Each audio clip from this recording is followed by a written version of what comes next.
Hi, I'm Madyson, a senior exercise science student here at Franklin College. Kelsey Brunsman and I recently conducted a research study that looked at the functional movement screening scores of 23 male SWAT officers on the Indiana State Police SWAT teams. Functional movement screening, or FMS, is a tool that measures functional movements and has the ability to predict injury in many populations. We used 3 of the 7 tests for our research, including the hurdle step, the inline lunge, and the push-up test. Each team member performed the 3 tests in workout clothes, like a t-shirt and shorts, and then again in full uniform, including their helmet, vest, tactical belt, and boots.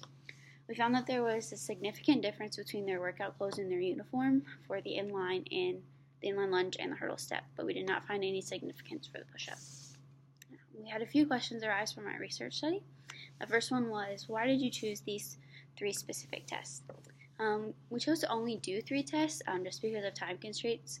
Getting 23 guys from all over the state into one room at the same time was hard enough to do, but getting enough personnel to conduct all 7 tests at once was challenging as well. So we chose these 3 specific tests because we thought that these 3 tests were the closest functional movements to daily tasks of a SWAT officer. And we also wanted to make sure that there was at least one upper and one lower body test.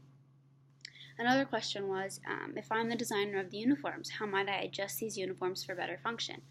I think that further testing would need to be done for the shirt, for upper body to determine a better material for the shirt. But for the pants, definitely a more flexible material. Simply bending their knee and stepping over the hurdle in the hurdle test was challenging. It was very limiting with how high these guys could get their knee up off the ground. How would a person's activity level impact their scores on FMS? Our subjects, on average, claimed to be fairly active. They all cited CrossFit workouts of the day as something that they regularly completed. Not a single subject admitted to stretching. So I think definitely considering improving stretching would be a great way to improve some of their functional movements. And our last question is, if you did this study again, what would you change and why?